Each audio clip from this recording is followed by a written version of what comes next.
Social മീഡിയയിൽ ഇന്ന് വൈറലായിക്കൊണ്ടിരിക്കുന്ന ഈ മാതൃത്വ സ്നേഹം വലിയൊരു പോസിറ്റീവ് തന്നെയാണ്.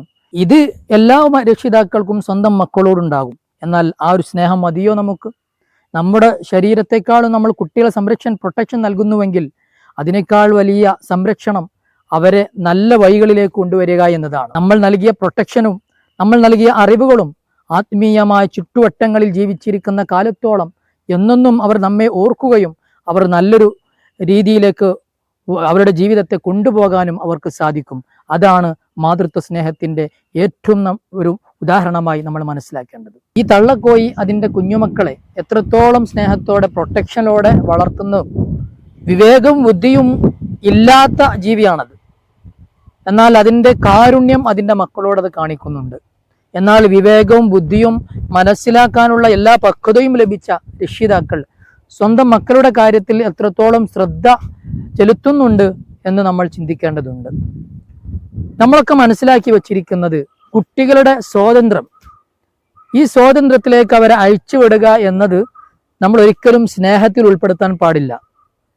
കൗമാരപ്രായം കടന്നു കഴിഞ്ഞാൽ കുട്ടികൾ സ്വതന്ത്രമായുള്ള ഒരു റൂട്ടിലേക്കാണ് പോയതെങ്കിൽ തീർച്ചയായും അത്തരം കുട്ടികൾ വഴിതെറ്റുമെന്ന് 100% ഉറപ്പാണ്. പലപ്പോഴും നമ്മൾ യാത്രകളൊക്കെ ചെയ്യുമ്പോൾ കാണാറുണ്ട്, പല കോളേജിലെ വിദ്യാർത്ഥികൾ അല്ലെങ്കിൽ കൂട്ടുകാരികൾ അവരുടെ ആൺ സുഹൃത്തുക്കളുമായിട്ടുള്ള ഓരോ വഴികൾ കാണുമ്പോൾ നമ്മൾ പോകുമ്പോഴൊക്കെ ഫോട്ടോ എടുക്കുന്നതും ഒരു ഹലാലായ രീതിയിലല്ല, ഫുൾ ഹറാമായ രീതിയിലുള്ള അവരുടെയൊക്കെ ഇടപഴകൽ കാണാറുള്ളത്.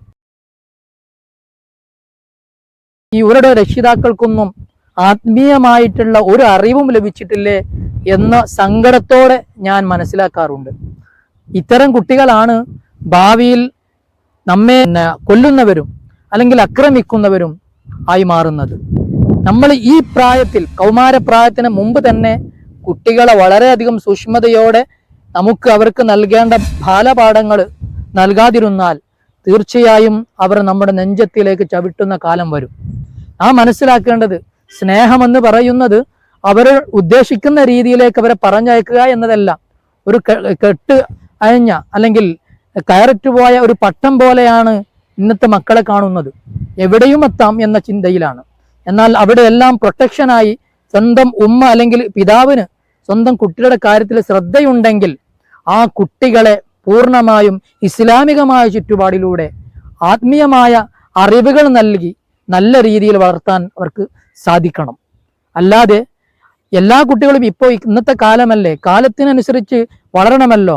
എൻ്റെ മക്കള് എൻ്റെ കുട്ടിയെ അവരുടെ കൂടെ കളിക്കാൻ വിട്ടില്ലെങ്കിൽ അല്ലെങ്കിൽ അവരുടെ കൂടെ കറങ്ങാൻ വിട്ടില്ലെങ്കിൽ അവരുടെ കുട്ടികൾ അല്ലെങ്കിൽ അവരുടെ സുഹൃത്തുക്കൾ ഇവരെ കളിയാക്കും, അല്ലെങ്കിൽ എൻ്റെ കുടുംബത്തിന് തന്നെ ഒരു മോശമാണ് ആളുകളാണ്, പഴയ കാലത്തുള്ള ആളുകളാണ് എന്ന് ജനങ്ങൾ എന്നെ തെറ്റിദ്ധരിക്കും എന്ന് മനസ്സിലാക്കി നമ്മൾ എന്ത് ചെയ്യുന്നുണ്ട്?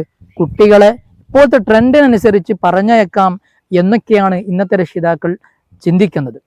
നമ്മൾ മനസ്സിലാക്കേണ്ടത് കുട്ടികളുടെ പ്രായത്തിനനുസരിച്ചുള്ള അറിവുകൾ നൽകുക എന്നത് നമ്മുടെ ഉത്തരവാദിത്വമാണ്. ഇന്നത്തെ കുട്ടികൾ എത്രത്തോളം ആത്മീയത പിടിക്കുന്നവരാണ്, ആത്മീയതയിൽ പിടിച്ചു നിൽക്കുന്നവരുണ്ട്. എത്ര ആളുകളാണ് വൈപിച്ചു പോയിരിക്കുന്നത്. ഇവിടൊക്കെ സംഭവിക്കുന്നത് രക്ഷിതാക്കളുടെ പിന്തുണ അല്ലെങ്കിൽ പ്രൊട്ടക്ഷൻ ഇല്ല എന്നത് തന്നെയാണ്.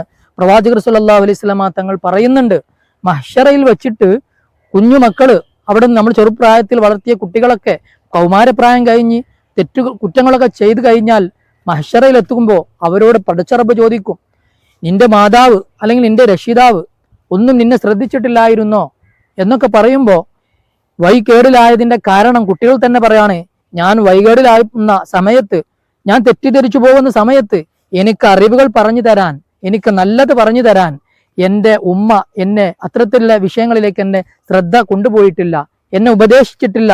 അതുകൊണ്ട് എൻ്റെ ഉമ്മയെയും ഉപ്പയെയും എൻ്റെ മുമ്പിലേക്ക് തരണം, ഞാൻ അവരുടെ നെഞ്ചത്തിൽ ചവിട്ടട്ടെ എന്ന് കുട്ടികൾ അവിടുന്ന് പറയുമെന്നാണ് പ്രവാചകർ സല്ലല്ലാഹു അലൈഹി വസല്ലമ തങ്ങൾ പറയുന്നത്.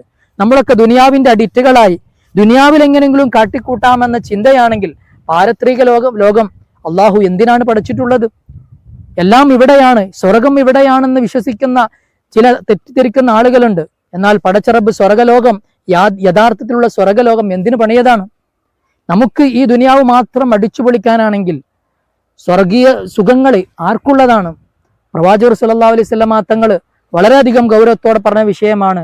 നമ്മുടെ നിസ്കാരത്തിന്റെ വിഷയങ്ങളൊക്കെ കുട്ടികൾക്ക് ചെറുപ്രായത്തിൽ തന്നെ നൽകിയില്ല എങ്കിൽ അത്തരം കുട്ടികളാണ് പാരത്രിക ലോകത്ത് നമ്മുടെ നെഞ്ചത്തേക്ക് ചവിട്ടാനുള്ളത് എന്ന് സല്ലല്ലാഹു അലൈഹി വസല്ലമ തങ്ങൾ പറയുന്നുണ്ട്. അതുകൊണ്ട് ഈ ദുനിയാവിന്റെ അഡിക്റ്റുകൾ ആവുന്നതിന് പകരം ആഖിറത്തിലേക്കുള്ള വഴികളെ തേടി എത്രത്തോളം നമുക്ക് ആത്മീയമായ കാര്യങ്ങൾ കുട്ടികൾ പറഞ്ഞു കൊടുക്കാൻ സാധിക്കുന്നുണ്ട്. ഇന്നത്തെ കാലത്ത് ഒരു സോഷ്യൽ മീഡിയയിലൂടെയാണ് നമ്മളൊക്കെ വളരുന്നത്. എന്നാൽ സോഷ്യൽ മീഡിയയിലൂടെ ആത്മീയമായ കാര്യങ്ങൾ എത്ര നമുക്ക് ലഭ്യമാണ്. പിന്നെ AI ഉപയോഗിച്ചുകൊണ്ട് പല നിലക്കും ആത്മീയ കാര്യങ്ങൾ പഠിക്കാനുള്ള അവസരങ്ങളുണ്ട്. പല പുസ്തകങ്ങളിൽ നിന്ന് പഠിക്കാനുണ്ട്. പക്ഷേ എല്ലാവരും റീൽസിലൂടെ ജീവിതം നയിച്ചുകൊണ്ടിരിക്കുകയാണ്. പൊതുജീവിതത്തിൽ എന്തെങ്കിലും മാറ്റം വരുത്തണം, മറ്റുള്ളവരെങ്ങനെയാണോ ജീവിക്കുന്നത് അതനുസരിച്ച് എനിക്കും ജീവിക്കാം എന്ന് തെറ്റിദ്ധരിച്ചുകൊണ്ട് എന്ന് മനസ്സിലാക്കിക്കൊണ്ടാണ് പലരുടെയും ജീവിതം. എന്നാൽ പ്രവാചകർ സല്ലല്ലാഹു അലൈഹി വസല്ലമ തങ്ങൾ കാണിച്ചിരുന്ന സുന്ദരമായൊരു ജീവിതം, ഈ ഇസ്ലാമിന്റെ സുന്ദരമായ ജീവിത ശൈലി യഥാർത്ഥത്തിൽ പഠിച്ചു നമ്മൾ മനസ്സിലാക്കുകയാണെങ്കിൽ അതിനേക്കാൾ വലിയ ജീവിതം ഈ ദുനിയാവിലില്ല. ദുനിയാവിലും ആഖിറത്തിലും നമുക്ക് വിജയിക്കണമെങ്കിൽ പൂർണ്ണമായ ഈമാനിക ബോധം നമ്മുടെ മക്കൾക്ക് ലഭിച്ചേ പറ്റൂ. ഇല്ലെങ്കിൽ പാരത്രിക ലോകത്ത് നമ്മൾക്കെതിരെ അവർ തിരിയുമെന്ന് നമ്മൾ മനസ്സിലാക്കണം. അല്ലാഹു തആല നമ്മുടെ മക്കളെ സ്വാലിഹീങ്ങളിൽ പെടുത്തട്ടെ. നമ്മൾ പ്രാർത്ഥന മാത്രം പോരാ, അതിനനുസരിച്ചുള്ള പ്രവർത്തനങ്ങൾ നമ്മിൽ നിന്നുണ്ടായി അത് കുട്ടികളിലൂടെ പ്രാവർത്തികമായി നമ്മുടെ പരമ്പര മുഴുവനും ആത്മീയമായ ചുറ്റുപാടിലേക്ക് വരാനുള്ള വഴികൾ നമുക്ക് ഉണ്ടാക്കിയെടുക്കാൻ അള്ളാഹു നമുക്ക് തൗഫീഖ് നൽകട്ടെ. ഇൻഷാ അല്ലാഹ് അടുത്ത എപ്പിസോഡിൽ വിശദമായ വിഷയങ്ങൾ കൊണ്ടുവരാം. അസ്സലാമു അലൈക്കും.